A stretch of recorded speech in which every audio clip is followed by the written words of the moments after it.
Assalamualaikum warahmatullahi wabarakatuh. Kembali lagi di channel Nasihat Kehidupan Misteri. Pada video kali ini saya akan membahas tentang Nusantara, pusat peradaban dunia. Nenek moyang bangsa Nusantara, khususnya Pulau Jawa, adalah pencipta kebudayaan dunia. Leluhur bangsa Nusantara atau Indonesia merupakan manusia-manusia yang tangguh dan cerdas, pencipta peradaban dunia. Bahkan jauh sebelum tahun Masehi, Kerajaan Nusantara adalah penguasa 2/3 wilayah bumi. India dulu hanyalah salah satu kadipaten dari kerajaan yang berpusat di Pulau Jawa. Sumber peradaban dunia bisa dikatakan semuanya bermula dari Nusantara. Semuanya memberikan kita gambaran bahwa nenek moyang bangsa Indonesia bukanlah orang-orang keterbelakang. Kalau kemudian sejarah dunia saat ini tidak memposisikan peradaban Nusantara sebagai sumber dari peradaban dunia, maka itu tidak lebih bagian dari kerja-kerja ilmuwan dari belahan dunia barat yang ingin mengingkari realitas. Jejak arkeologi sedang terus digali untuk memberi gambaran tentang kemahaagungan nenek moyang kita. Bahkan cerita tentang Mahabharata adalah cerita nyata yang sesungguhnya terjadi di Nusantara. Kerajaan Astina itu adalah kerajaan di Nusantara. Ini berarti tokoh-tokohnya, yakni para Pandawa dan Kurawa, bukanlah orang Hindustan di tanah India, melainkan orang-orang Jawa. Keterlibatan kerajaan-kerajaan lainnya dalam perang Badarayuda adalah kerajaan-kerajaan kecil yang berada di belahan dunia lainnya. Ini menegaskan bagaimana kerajaan Nusantara adalah sebuah wilayah dengan kekuatan dan kekuasaan politik yang sangat besar, karena bisa menyeret kerajaan lainnya untuk berperang. Kehebatan nenek moyang Nusantara kita juga ditunjukkan dengan keberadaan Candi Borobudur. Candi ini sudah ada jauh sebelum tahun Masehi dikenal. Jadi anggapan ilmuwan yang menyatakan bahwa candi ini dibangun pada abad ke-8 Masehi tidaklah benar. Patung di dalam Candi Borobudur juga bukan patung Buddha, melainkan patung Raja Sailendra yang kebetulan mencapai tahap perjalanan batin mirip dengan yang dialami oleh Siddhartha Gautama. Diceritakan bahwa Raja Sailendra membuat Candi Borobudur setelah mencapai perjalanan sampai nirwana. Salah satu yang diingat Sailendra adalah suara musik di alam nirwana yang begitu melekat di pikirannya.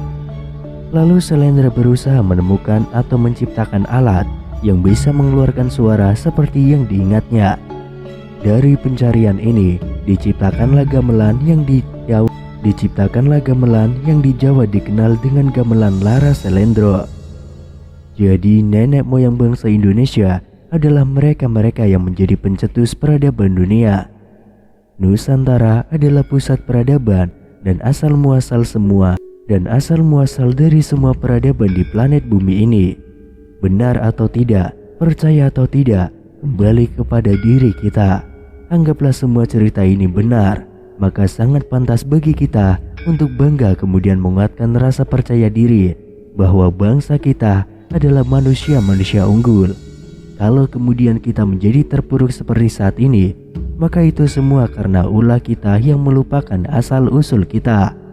Siapa sesungguhnya kita dan dari mana kita berasal. Ketika Eropa masih berada di abad ke-8, ternyata leluhur Nusantara telah berhasil membangun sebuah mahakarya seperti yang bisa dilihat pada Candi Borobudur, Candi Prambanan, dan Candi Penataran. Sebuah karya agung yang sangat rumit dipandang dari keindahan seninya maupun tingkat kesulitan pembuatannya. Siapa yang bisa menunjukkan ada bangunan di peradaban lain yang lebih indah dengan detail yang rumit di abad itu? Apalagi Nusantara adalah wilayah tersubur di bumi karena ada banyak gunung berapi. Candi Penataran ditemukan pada tahun 1815, tetapi sampai tahun 1850 belum banyak dikenal. Penemunya adalah Sir Thomas Stamford Raffles, Letnan Gubernur Jenderal Pemerintahan Kolonial Britania Raya yang berkuasa di negara Indonesia. Raffles bersama-sama dengan Dr. Horsfield, seorang ahli ilmu alam, mengadakan kunjungan ke Candi Penataran. Dan hasil kunjungannya dibukukan dalam buku yang berjudul History of Java yang terbit dalam 2 jilid. Candi Penataran terletak di Desa Penataran, Kecamatan Glenggok, Kabupaten Blitar, Jawa Timur, Indonesia. Lokasinya yang terletak di kaki Gunung Kelut menjadikan area Candi Penataran berhawa sejuk. Candi Penataran adalah kompleks percandian terbesar dan paling terawat di Provinsi Jawa Timur, Indonesia. Candi ini merupakan candi yang kaya dengan berbagai macam corak relief, arca, dan struktur bangunan yang bergaya Hindu. Adanya pahatan kala, yaitu raksasa menyeringai, arca Ganesha, yaitu dewa ilmu pengetahuan dalam mitologi Hindu, dan arca Dwarapala, yaitu patung raksasa penjaga pintu gerbang, dan juga relief Ramayana adalah bukti tidak terbantahkan bahwa Candi Penataran adalah candi Hindu. Prasasti pala yang terdapat di area Candi Penataran menggambarkan bahwa candi ini mulai dibangun sekitar tahun 1194 pada masa pemerintahan Raja Srengga yang memerintah kerajaan Kediri dan selesai pada masa kerajaan Majapahit. Dengan demikian, candi ini melewati masa 3 kerajaan besar Nusantara, yaitu Kediri, Singosari, dan Majapahit.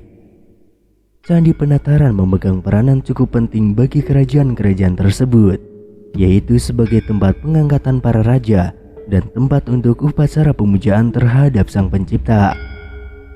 Berbagai kajian oleh para ilmu sejarawan terhadap teks-teks kuno, kitab Nagara Kertagama yang ditulis oleh Empu Prapanca, misalnya menjelaskan bahwa Candi Penataran sangat dihormati oleh para raja dan petinggi kerajaan besar di Jawa Timur.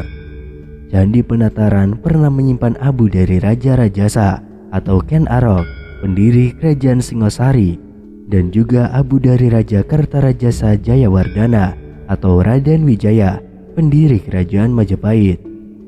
Bahkan konon menurut legenda rakyat setempat, sumpah sakral Mahapati Gajah Mada untuk menyatukan seluruh Nusantara dalam kekuasaan Majapahit yang dikenal dengan Sumpah Palapa diucapkan di Candi Penataran.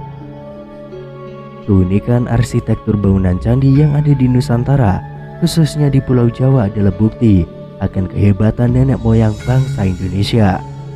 Sistem pertanian yang canggih telah ada sejak zaman dulu kala, belum lagi ditinjau dari kekayaan hasil tambangnya. Karya agung semacam candi lengkap dengan arca dan reliefnya hanya dapat dihasilkan oleh bangsa dengan kebudayaan yang tinggi. Dan bangsa dengan kebudayaan tinggi sangat mungkin memiliki kekuatan militer yang unggul. Yang tentunya bangsa tersebut adalah nenek moyang bangsa Nusantara, yaitu Indonesia.